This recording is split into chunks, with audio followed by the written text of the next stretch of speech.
Welcome back, folks. Hope you're having a great week. This week, we're going to look at semi-scale or traditional sized O-gauge trains. This hobby's been around for a long time, and traditional sized trains made up a big part of the first 50, 60, 70 years of the hobby. There is a huge market of semi-scale offerings out there and some really amazing pieces. Even when I think back from my own childhood, there are some great semi-scale pieces that are still in our family. As you can see right here on my dad's layout running. And I love these pieces. I love these sets. It adds so much diversity to the hobby, and it gives all of us as operators a lot of options. Whether we have small layouts or big layouts or anything in between, semi-scale is a big part of the hobby. So sit back, relax, and enjoy.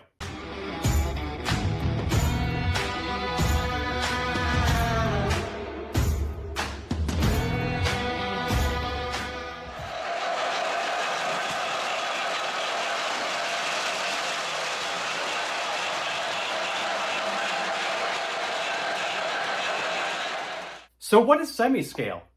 Semi-scale and O-gauge, simply put, are trains that are slightly smaller than their 1/48 size counterparts. So when we're running scale pieces, those are 1/48 the size of the real thing.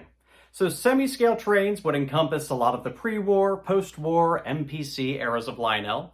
The MTH Railking line is primarily semi-scale or traditional size, and same thing with Lionel's Lion Chief.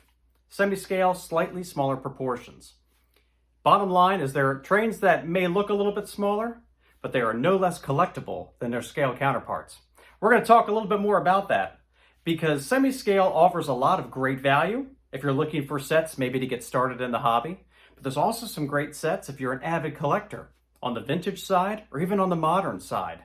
With some of these newer sets that are out there, such as the Lion Chief 2.0, there's some really great pieces there. And if you look at MTH's Railking line, we're going to look at some awesome steam engines tonight that are from that line specifically that look great on any layout.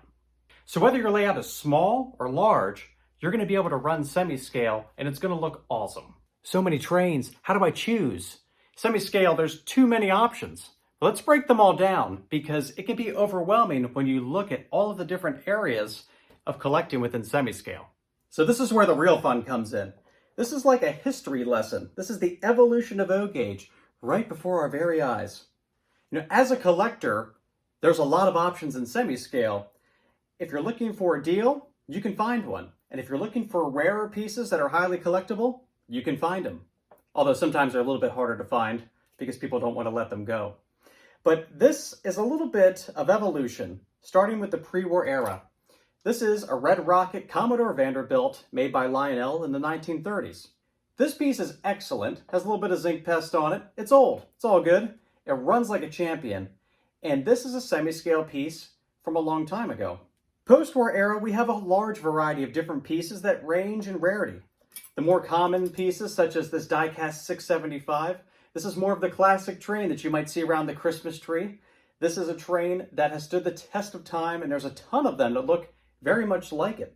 If you're not into post-war, you'd probably say, Chris, that looks like every Lionel train I've ever seen. You know, maybe you're right, but as a collector, there's a lot of differences to these pieces. And in the same clip, you have engines such as the 746, which was modeled after the Norfolk and Western J-Class. This engine, if you're a collector, this will fetch up to almost $900, which make it a little bit more of a desirable engine from the post-war era. And then, of course, MPC. We all love MPC. Bright colors, such cool engines. I picked the Blue Comet just because I think it's one of our favorites from that era. And again, that semi-scale look, that semi-scale stance, but such a neat engine and so many great pieces from the MPC era. And then we're kind of moving our way up into the modern era. This is a Lionel Trainmaster Command Control. This is a first generation TMCC from the late 90s, early 2000s. And it has that semi-scale size. See, look at that. See, we're very, very similar. We're getting some more details here. You know, this is, again, a much newer model, some new tech. And then we have our latest and greatest here at the end. Lionel Lion Chief 2.0, diesel, Conrail. This is a Lion Master engine. We did a video on this. This one is great, has all the latest features, Bluetooth control, sounds, all kinds of great things, and a speed control. And again, semi-scale. It can run down to a curve that is 31 inches in diameter. You can run it anywhere. And then we have our MTH Railking Imperial Steam, featuring Proto 3 sounds, which are the same that you'd find in an MTH Premier. It has that die-cast body, and it is just a great runner. And this thing puts out more smoke than half of my scale engines. Check that out. It's pluming! For this video tonight, as a celebration of all things semi-scale, I removed everything from my layout and replaced it with semi-scale and traditional size trains. On my upper lines, you'll see this MTH Railking Union Pacific FEF with Railking cars. What a great looking train as it goes over this bridge. I also have another train up on this elevated line, and that's the MTH Railking Imperial Baltimore and Ohio Pacific. And these passenger cars, these B&O passenger cars, are from the Rugged Rails line. These passenger cars in the Rugged Rails series will actually negotiate all the way down to 27-inch diameter curves. That is getting into your classic track. So we're talking about running a really cool looking train on really tight curves. As we move across my yards, you'll see a bunch of passenger sets. I wanted to pick a couple of different semi-scale passenger sets. So you'll see the Southern Crescent passenger sets and the Chicago and Alton, more of the traditional Madison, those baby Madison plastic cars. But I also put in, from the MPC and early 90s era, these aluminum semi-scale cars, the Southern Pacific Daylight and the New York Central. I even put semi-scale and traditional size cars into my yards. So we had a little bit of fun with this one. I put some of these Thomas cars over here because we all love Thomas and Friends. Just bringing the whole layout to life with semi-scale. And let's not forget our pre-war Red Rocket Commodore Vanderbilt that's running on our elevated loop on the north end of the layout. So we have a lot to run, and it's going to be a great time seeing all of these trains running together.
a lot of trains running at one time. So what did you think of these semi-scale engines? Which one was your favorite? Pre-war, MPC, post-war, or some of the modern ones that we ran tonight? Drop me a comment, let me know. As always, a huge thank you to all of my subscribers and to everyone who's been supporting this channel. My name is Chris, and this is RPP Trains. I'll see you next time.